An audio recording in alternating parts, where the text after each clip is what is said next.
Headline India की ताज़ा तरीन खबरों को देखने के लिए यूट्यूब पर जाकर चैनल को सब्सक्राइब करें और बेल आइकन दबाना ना भूलें।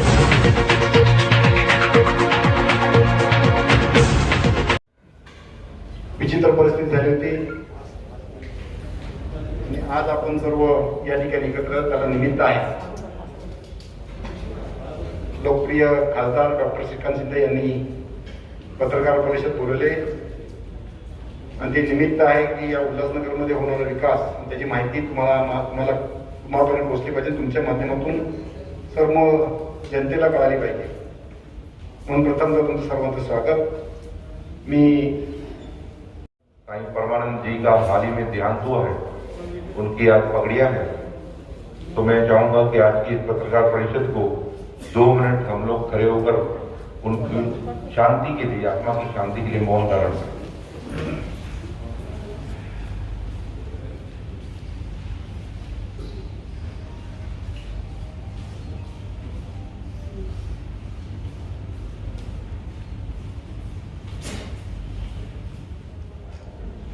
महापालिकेअंतर्गत एक खूप महत्वाकांक्षी प्रकल्प जो आहे हा बाळासाहेब ठाकरे क्रीडा संकुल आणि बाळासाहेब ठाकरे स्मारक हा खूप तसा पाहायला गेला की जुना विषय आहे। अगोदर बीटीसी ग्राउंडचं नामांतर आपण वंदनीय बाळासाहेब ठाकरेंच्या नावावरती केलं आणि त्यानंतर 2012 पासून मला वाटतं की इथे क्रीडा संकुल निर्माण व्हावं यासाठी इकडचे आमचे सगळेच पदाधिकारीच आहेत, हे प्रयत्नशील होते आणि अशा या प्रयत्नामधून अगोदर या स्टेडियमच्या उभारणीसाठी 12 कोटी उल्हासनगर महापालिकेने ठेवले, त्यानंतर नगरोत्थान विभागाकडून आपण 10 कोटी रुपये त्यासाठी मंजूर करून आणले, पण तरी या स्टेडियमचं काम जे आहे ते एवढ्या ह्याच्यात बसत नाही।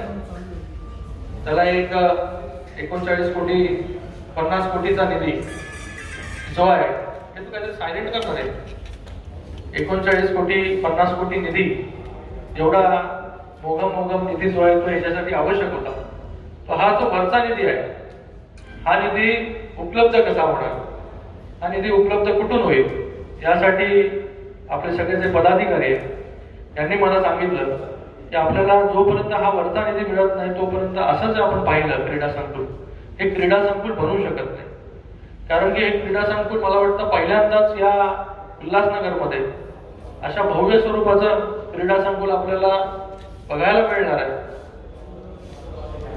कारण की हे खूप शहर जसं बघितलं की एक शहर छोटा आहे, कंजेस्टेड आहे, जागा आपल्याकडे खूप कमी आहे, पण अशाही परिस्थितीमध्ये अशा या मोठ्या जिथे जागा उपलब्ध आहे तिथे आपण हे स्टेडियमचं उभारणीचं काम करतोय आणि सुरुवातीपासून मला वाटतं त्यांच्या वॉर्डमध्ये हा स्टेडियम आहे, धनंजय बोडारे साहेब हे सुरुवातीपासून त्याच्यासाठी प्रयत्नशील होते, वेगवेगळ्या परवानग्या असतील, मध्यंतरी आपल्या महापालिकेच्या हक्काचं म्हणजे नावावर हे स्टेडियम ग्राउंड वगैरे नव्हतं, ते आपण करून घेतलं आणि आज सांगायला आनंद वाटतो की आपल्या या महत्वाकांक्षी प्रकल्पासाठी एकूण 50 कोटी रुपये जे आहे ते पूर्ण मंजूर झालेले आहेत आणि लवकर त्याचं टेंडर झालेलं आहे, वर्क ऑर्डर झालेली आहे।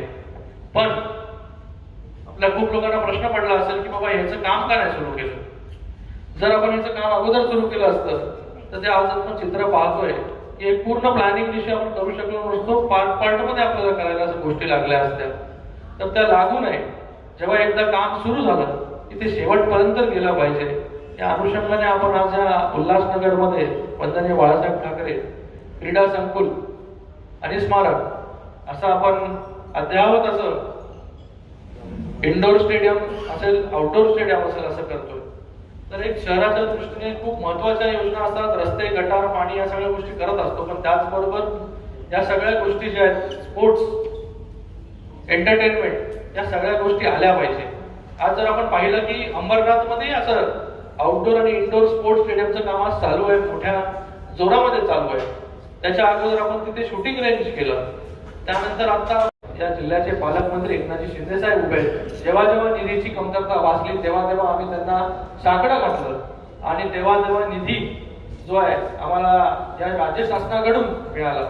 आणि आता तर मला वाटतं कालच तुम्ही बघितलं असेल माझी प्रेस कॉन्फरन्स MIDC विभागामध्ये, तिथे 110 कोटी रुपये एका विभागामध्ये म्हणजे एका वॉर्ड, एक सिंगल वॉर्ड आहे, एक सिंगल वॉर्ड साठी 110 कोटी रुपये कधी कुठेच झाले नसते.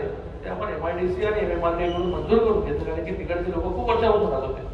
तो झाला कल्याण डोंबिवलीचा विषय. परवा आपण बघितलं असं रिंग रोडची पाहणी केली, तिथे आपण आता ते रिंग रोडचं काम मोठ्या प्रमाणामध्ये सुरू आहे. 60% काम पूर्ण झालंय, पुढचं काम आता आम्ही सुरू करायचं. अंबरनाथचं सांगितलं तुम्हाला, स्टेडियम होत आहे, शूटिंग रेंज झाला, नाट्यगृह होत आहे, स्विमिंग पूल आमदार साहेबांनी मंजूर करून आणलं, स्विमिंग पूल आहे, तिथे कोर्ट आहे, कोर्टची इमारत आता मोठ्या म्हणजे फायनल स्टेज मध्ये आज. तिथे आपण कचऱ्याचा प्रकल्प मंजूर केला, तो आता काही दिवसांमध्ये कार्यान्वित होईल. त्याचबरोबर आपण मेडिकल कॉलेज साठी तिथे प्रयत्न करतोय. तर एक असे सर्व या पूर्ण कल्याण लोकसभेमध्ये चांगली कामं, डेव्हलपमेंट ओरिएंटेड कामं कशी होतील याच्यासाठी आपण प्रयत्न करतोय. त्या प्रयत्नांमध्ये आमच्या सगळ्यांच्या प्रयत्नांनी आम्हाला यश मिळत आहे. आणि त्यासाठी मी या मुख्यमंत्री महोदयांचे खूप धन्यवाद व्यक्त करतो, पालकमंत्री महोदयांचे धन्यवाद व्यक्त करतो. हा झाला स्टेडियमचा विषय. दुसरा विषय जो आहे तो रस्त्यांचा विषय. हे जे रस्ते आपल्याला आज 2 रस्ते त्या शहरामधील महत्वपूर्ण रस्ते, ज्यासाठी 39 कोटी 78 लाख असे मंजूर झालेले, त्याला प्रशासकीय मान्यता मिळालेली आहे. आणि त्याच्या TS साठी आज उल्हासनगर महापालिकेकडे MMRDA पत्र दिलेलं आहे. ते जे रस्ते आहेत ते उल्हासनगर 4 येथील नेताजी चौक ते कैलाश कॉलनी वाया कुर्ला कॅम्प रोडकडे जाणारा रस्ता, याचं सिमेंट कॉन्क्रिटीकरण, त्याची कॉस्ट आहे 26 कोटी 78 लाख. त्यानंतर उल्हासनगर 5 येथील न्यू इंग्लिश हायस्कूल, नेताजी चौक मार्गे petrol pump, hill line police station समोरून लाल चक्की चौकाकडे जाणाऱ्या DP रस्त्याचं सिमेंट कॉन्क्रिटीकरण, त्याची कॉस्ट आहे 23 कोटी. एकूण झाले 49 कोटी 78 लाख. आणि शहराच्या दृष्टीने हे खूप महत्वपूर्ण हे 2 रस्ते आहेत. जेव्हा हे 2 रस्ते होतात तेव्हा बाहेरची जी ट्रॅफिक आहे ती चांगल्या प्रकारे सुरळीत होऊ शकते. तर असे एकूण 74 कोटी 78 लाख रुपये. अजून एक रस्ता जो तो पूर्वीच मंजूर झालेला आहे, पण ते लँड ऍक्विजिशन असेल या सगळ्या गोष्टीमध्ये तो अडकला होता, तर तो आता त्याचा मार्ग मोकळा झालेला आहे. तो एक 15 कोटीचा रस्ता जो आहे तो पालेगावकडे गायकवाड पाड्याकडे जाणारा रस्ता जो ह्यालाच जॉईंट होतो. असा तो 75 प्लस आमदारांनी आता सांगितले 15 कोटी म्हणजे 80 आणि 90 असे 90 कोटीचे आज आपण इथे आपल्या सगळ्यांच्या समोर मी सांगतोय की हे सगळे रस्ते मंजूर झालेले, फक्त घोषणा नाही, मंजूर होऊन प्रशासकीय मान्यता येऊन आता TS होऊन या सगळ्या गोष्टींचं टेंडर निघेल. टेंडर निघाल्यानंतर वर्क ऑर्डर निघून हे काम होईल. तर ही जी कामं आहे ती फक्त काही घोषणा आपण करत नाहीये, हे मंजूर झाल्यानंतर आपण आपल्या सगळ्यांच्या समोर येतोय. अशी सगळी कामं जी आहेत डेव्हलपमेंट ओरिएंटेड कामं आपण या मतदारसंघामध्ये करतोय. आज एक चांगली सुरुवात उल्हासनगरमध्ये झालेली आहे. ती उल्हासनगरला इतका मोठा निधी जो आहे तो प्राप्त झालेला आहे. येणाऱ्या काळामध्ये अजून अशा प्रेस कॉन्फरन्स आपल्याला घ्यायला लागतील ज्याच्यामध्ये अजून असे याच्यापेक्षा मोठे आकडे, बरोबर ना कंपोजरजी, मोठे आकडे जे आहेत ते आपल्याला ऐकायला मिळतील. ऐकायलाच नाही, ते निधी जो आहे तो आपल्याकडे आलेला असेल. अशी सगळी कामं जी आहेत ह्या महाविकास आघाडीच्या माध्यमाने आपण या ठिकाणी करतोय. तर आपल्याला सगळ्यांना पुन्हा एकदा सगळ्यांचाच मी खूप खूप धन्यवाद व्यक्त करतो. इथे महापौरपाडामध्ये सगळेच आमचे पदाधिकारी आहेत ज्यांनी याच्यासाठी पाठपुरावा केला, मेहनत केली, त्या सगळ्यांचे मी खूप खूप धन्यवाद व्यक्त करतो की चांगलं काम आजपासून उल्हासनगरमध्ये सुरू झालेलं आहे. आणि येणाऱ्या काळामध्ये अजून जास्तीत जास्त निधी कसा या उल्हासनगरसाठी मिळेल याच्यासाठी आम्ही सगळे लोक कटिबद्ध आहोत. आपल्या सगळ्यांचे पुन्हा एकदा खूप खूप धन्यवाद इथे व्यक्त करतो. अध्यक्षतेखाली आणि आमचे निवडीचे जे सेक्रेटरी आहेत यांच्याबरोबर आमदार साहेब होते, आमचे घटक पक्षाचे सगळे पदाधिकारी होते. त्याच्यामध्ये या जो रेग्युलरायझेशनचा विषय आहे याच्यासाठी नक्की आपल्याला काय करायला लागेल, नक्की जो लोकांची मागणी आहे की 2006 प्रमाणे किंवा 2010 प्रमाणे ह्याच्यामधून मधला मार्ग आपण कुठला काढू शकतो जेणेकरून रेग्युलरायझेशनसाठी जेव्हा लोक जातील की त्यांना कमीत कमी पैसे जे आहेत ते भरून रेग्युलराइज कसं करतात. आणि जेव्हा रेग्युलराइज होईल तेव्हाच आपला पुढचा जो विषय आहे क्लस्टर असेल किंवा रिडेव्हलपमेंट असेल, ह्या सगळ्या गोष्टी आहेत, ह्या सगळ्या गोष्टी आपण करू शकतो. धोकादायक इमारती पडतात तर लगेच त्यांना मदत जाहीर होते. 5-5 लाख 10-10 लाख रुपये. अनेक झोपड्यां वगैरे किंवा इतर असणाऱ्या घरं पडतात गोरगरिबांची, त्याच्यासाठी कोणी कुठं येत नाही, त्यासाठी त्यांना कोणी मदत करत नाही. नाही ना, जे महाविकास आघाडीने कमिटमेंट केलेली आहे, जे मृत पावलेले आहेत, गोरगरिबांची घरं पडतात, खासदार जे मृत पावलेले आहेत, गोरगरिबांना एक पैशाची मदत मिळत नाही. अनधिकृत इमारती पडतात, स्वतःच्या बापाने पडतात, त्यांना 10-10 लाखाची मदत मिळते. गोरगरिबांच्या प्रश्नांच्या, घरांच्या प्रश्नांबद्दल एक शब्द बोलला जात नाही. इथे बाजूला तुम्ही आलात त्या तिथे गेल्या वर्षी एखादं झोपडं पडलं होतं, त्याला एक पैशाची मदत झाली नाही. मोठ्या घर पडलं होतं टीयर गेटचं. याच्यामध्ये ज्यांना महाविकास आघाडीने सरकारने मृत्यू झालेल्या लोकांना ज्यांना घोषणा केलेली आहे त्यांना त्यांच्याप्रमाणे पैसे नक्कीच. यापुढे उल्हासनगर मध्ये अनधिकृत घरं पडली तर त्यांना मदत मिळणार आहे का? तशा अनधिकृत इमारतींना पैसे मिळतात 10-10 लाख रुपये. कसं असतं याच्यामध्ये, आज जर बघितलं आपण तर पूर्ण उल्हासनगर असेल हा मेजर भाग जो आहे तो अनधिकृतच आपण बोलू शकतो, कारण की हा सगळा मेजर पार्ट तो अनधिकृत आहे. आज त्याला अधिकृत कसा होईल याच्यासाठी आपण सगळेजण प्रयत्न करतोय. आणि घोषणा आपण जी केलेली आहे, मदत जी जाहीर केली आहे सरकारने, ते जे मृत्युमुखी झालेले आहेत त्यांना आपण घोषणा जाहीर केलेली आहे. आणि पुढे जे त्या गोष्टी अधिकारी असतील की कोणी असेल, त्याच्यामध्ये जो आता चौकशी ही सांगितलेली आहे करायला. मध्यंतरी जेव्हा पालकमंत्री स्वतः इथे आले होते तेव्हा आयुक्तांनाही सूचना दिलेल्या आहेत की बाबा ह्या सगळ्या ज्या आपल्या उल्हासनगर आहे, त्या उल्हासनगरसाठी हा जो जसं मी तुम्हाला सांगतोय की रेग्युलरायझेशनचा विषय हा लवकरात लवकर कसा मार्गी लागेल आणि ह्याची पूर्ण एक फाईल, ह्याची एक पूर्ण तयारीनिशी सगळ्या गोष्टी ज्या काय काय लागणार उल्हासनगरसाठी, त्या सगळ्या गोष्टी आपण सरकार दरबारी मांडा. त्याच्यामध्ये योग्य जो सोल्युशन आहे ते सरकार काढेल. आणि नक्कीच हा सगळा खूप जुना विषय आहे. त्या जुना विषयामधून आज आपल्याला मार्ग काढायचा आणि महाविकास आघाडी एकदम याच्यामध्ये पॉझिटिव्ह आहे या रेग्युलरायझेशनच्या विषयाला घेऊन.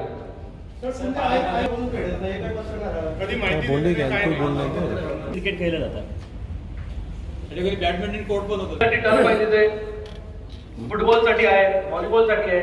मेजर जेवढे स्पोर्ट्स त्याच्यामध्ये घेता येतील तेवढे सगळे स्पोर्ट्स त्याच्यामध्ये आपण घेतलेले आहेत.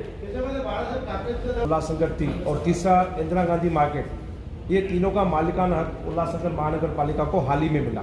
तब जाके इस पर हम लोग जो अभी बाला साहब संकुलात बना रहे हैं. सर, कोनार कंपनी पिछले 10 साल से उल्लासनगर में कोनार का टेंडर चालू है और बोट क्लब अब जिसका मालिकाना हक उल्लासनगर महानगर पालिका के पास है और इंक्रोचमेंट कोनार कंपनी का है. मालिकाना हक होने के बाद भी अभी भी उनका इंक्रोचमेंट है. अगर डीजल पेट्रोल का भाव बढ़ता है तो वो करोड़ों रुपया महानगर पालिका से स्थायी समिति से पास करके लेते हैं. लेकिन अभी तक बोट क्लब खाली नहीं हुआ है. और सबसे पहली जो रिक्वायरमेंट है, उल्लासनगर में एक बड़ी अस्पताल होने की जरूरत है. जब भी शहर पर आपदा आती है तो हमारे शहर में एक डंक की अस्पताल नहीं है. आज एक सेंट्रल अस्पताल है जहां से मुरबाड से लेकर कर्जत से लोग वहां तक आते हैं, लेकिन कोई सुविधा नहीं है सर.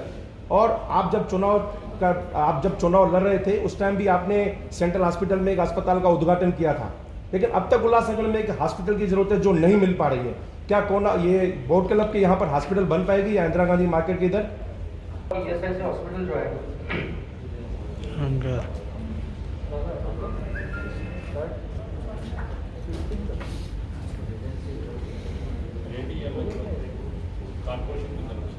कॉर्पोरेशनच्या तर्फे हॉस्पिटल आपल्याला करायचं आहे. आज आपण जर पाहिलं की अंबरनाथ मध्ये जसं आम्ही मेडिकल कॉलेज पास करून घेतलं आणि त्याचबरोबर थाया हॉस्पिटल हे चांगलं अपग्रेड कसं करता येईल याच्यासाठी मी प्रयत्न करतोय.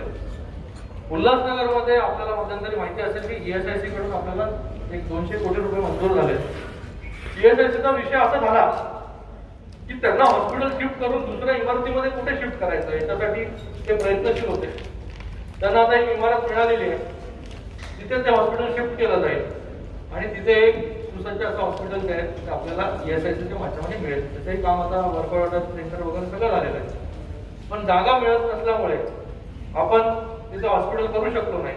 पण आता तिथे आपण हॉस्पिटल करू आणि बाकी आपला जो विषय आहे कॉर्पोरेशनचा, तर नक्कीच हे सगळे जागा जे आहेत ते एक्सप्लोर करून बघू आम्ही. जिथे आपल्याला जर कुठे मिळत असेल, आज काय होत आहे, हॉस्पिटल जर उभं करायचं म्हणजे परिस्थिती सांगतो की महापालिकेची तेवढी क्षमता नसते. हॉस्पिटल जरी उभं केलं आपण तरी ते आपण चालू शकत नाही. आज मोठे मोठे हॉस्पिटल आपण उभे करतो, पण आज तो जेव्हा रन करायचं असतं तेव्हा त्याचा मेंटेनन्स आणि ऑपरेशन कॉस्ट एवढा असतो की ते रन करू शकत नाही. म्हणून आपण काय करतो, पीपीपी मॉडेल एक्सप्लोर करून बघतो. आज त्याचा आम्ही पीपीपी मॉडेल जे आहे ते डोंबिवलीमध्ये रेडिओलॉजी, पॅथॉलॉजी या गोष्टी आउटसोर्सिंग केल्या, ते पीपीपी मॉडेलवरती चालवलं आणि खूप चांगल्या प्रकारे ते चालतंय. त्याचबरोबर डोंबिवलीमध्ये अजून एक एक्सपेरिमेंट केला आम्ही. तिथे सुतिकागृहाची जागा होती 1 एकर. ती भरपूर वर्षापासून पडली होती. तिथे कधी हॉस्पिटलसाठी कोणी आलं नाही. महापालिकेची तेवढी क्षमता नाही, कारण की तुम्हाला आता बनवायचा हॉस्पिटल तर तुम्हाला छोटं पीएचसी वगैरे म्हणून चालणार नाही. तुम्हाला अद्यावत हॉस्पिटल लोकांची अपेक्षा असते. तर त्याच्यासाठी आम्ही पीपीपी मॉडेलमध्ये गेलो आणि आज त्या जागी जे आहे हे 200 बेड हॉस्पिटल जे आहे हे पीपीपी माध्यमाने आपण सुरू करणार आहोत. तर तसंच आपण उल्हासनगरमध्ये करू शकतो का, याच्यासाठी चाचपणी जी आमची सुरू आहे. कशा प्रकारे आरोग्य व्यवस्था उभी केली जाईल याच्यासाठी आम्ही प्रयत्न करतोय. सगळ्या शहरांमध्ये प्रत्येकाची आरोग्य व्यवस्था ही झाली पाहिजे, कारण की या कोविडने आपल्याला खूप काही शिकवलेलं आहे. तर अशा परिस्थितीमध्ये नक्कीच येणाऱ्या काळामध्ये जिथे आपल्याला पॉसिबल असेल तिथे आपण या सगळ्या गोष्टी करू. सर, एक हाथ गाड़ी वाला रोड पर अगर भजिया समोसा बेच के अपना पेट पालता है तो महानगर पालिका अगर उसको इंक्रोचमेंट समझ के उसकी हाथ गाड़ी पलटी करती है. 9 साल से कोनार्क कंपनी आपका प्लाट, महानगर पालिका का प्लाट लेके बैठी है, फ्री ऑफ चार्ज में, कोई चार्ज नहीं बढ़ता. उस पर एक्शन क्यों नहीं लिया जाता है?